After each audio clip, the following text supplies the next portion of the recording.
For the first time in American history, a full-time job can't buy you a home in any major city. Home prices rise 10 times faster than wages, and for an entire generation, owning a home feels less like a milestone and more like a distant fantasy.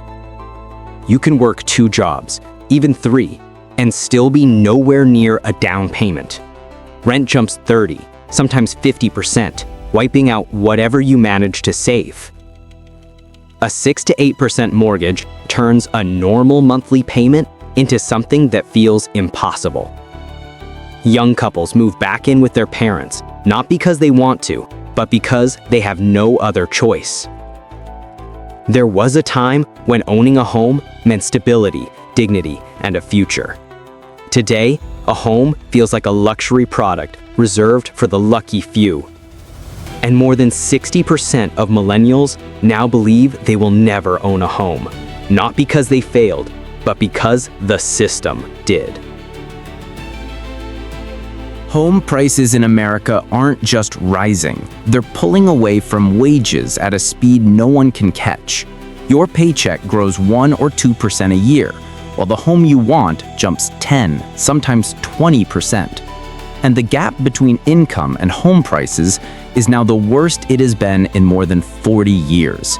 That gap is the first trap.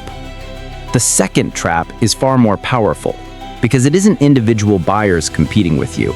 It's investors, hedge funds, corporate landlords buying thousands of homes at a time. They're not buying places to live in, they're buying assets to harvest. Every time they pay above asking price, the entire market moves higher, and ordinary Americans get pushed further out. Then comes the trap that hits every month: mortgage rates. Just a few years ago, you could get a home loan at 2 or 3%. Now it's 7, even 8. A normal monthly payment turns into something 60 to 100% higher overnight.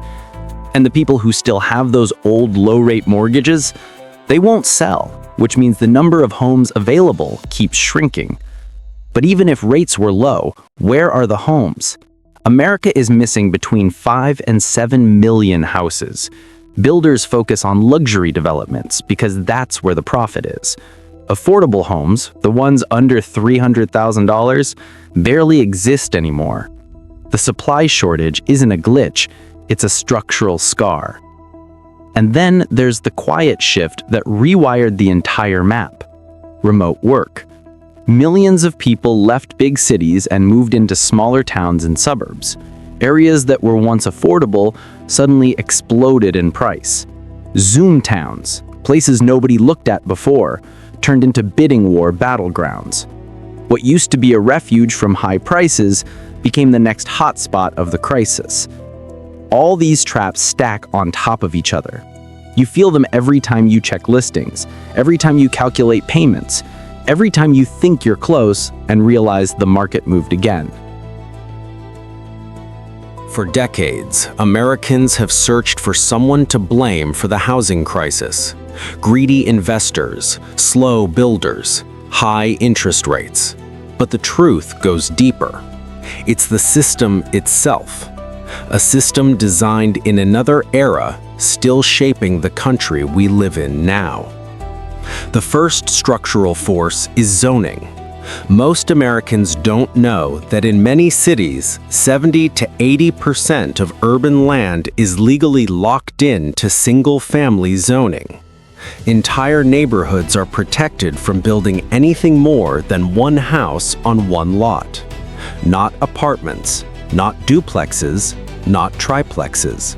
Nothing that increases supply.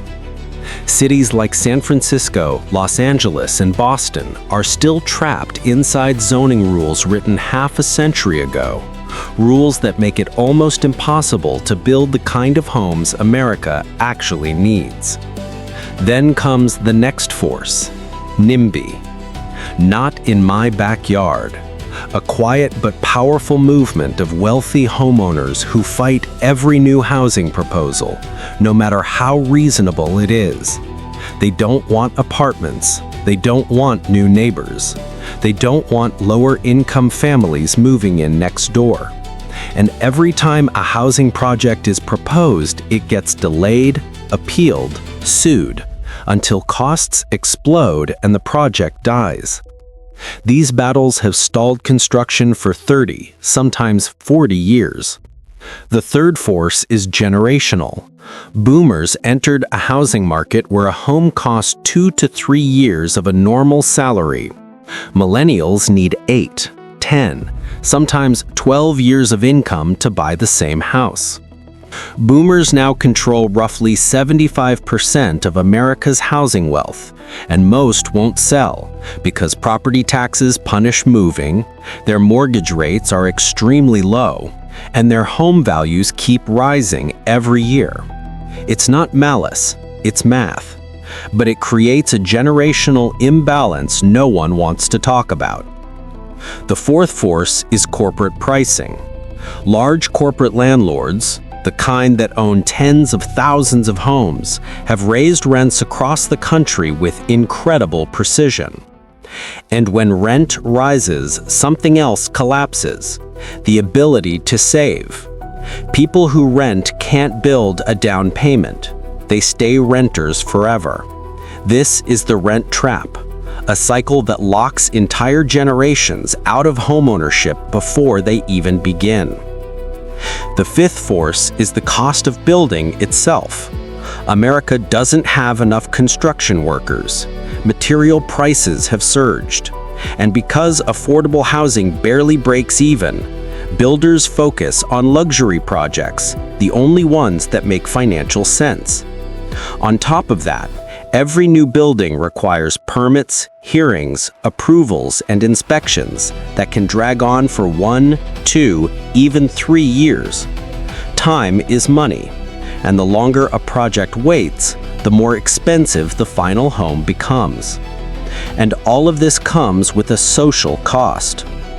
Young Americans postpone marriage because they can't afford a stable place to live. Birth rates fall as families wait longer to have children. Millions of people migrate across states, searching for somewhere, anywhere they can afford. Homelessness rises in cities that once promised opportunity. And slowly, painfully, faith in the American dream begins to fade. The crisis isn't just economic. It's generational. It's cultural. It's psychological. And it's happening everywhere, all at once. The truth is simple and uncomfortable. The housing crisis in America isn't an accident. It didn't happen because people stopped working hard or stopped dreaming big. It happened because the system was designed to protect property wealth, not create new homeowners. And for decades, that design has stayed untouched. Most Americans don't realize this. They blame themselves. They blame their generation. They blame their spending habits. But it was never about millennials being lazy. It was never about Gen Z wasting money on the wrong things. The real problem is a housing machine built 40 years ago, still running the country unchanged, while the population, the economy, and the cost of living evolve completely around it. So what future does this system create? A society where young people never buy a home? Not because they failed, but because the doorway to ownership keeps moving farther away? A country where houses become investment chips, not places for families. A future where wealth concentrates at the top, while everyone else watches the ladder pull up higher and higher. A nation split between those who already own property and those who never will. And that leads to the question no one wants to ask, but every American feels. If the next generation can't own a home, what happens to the future of America?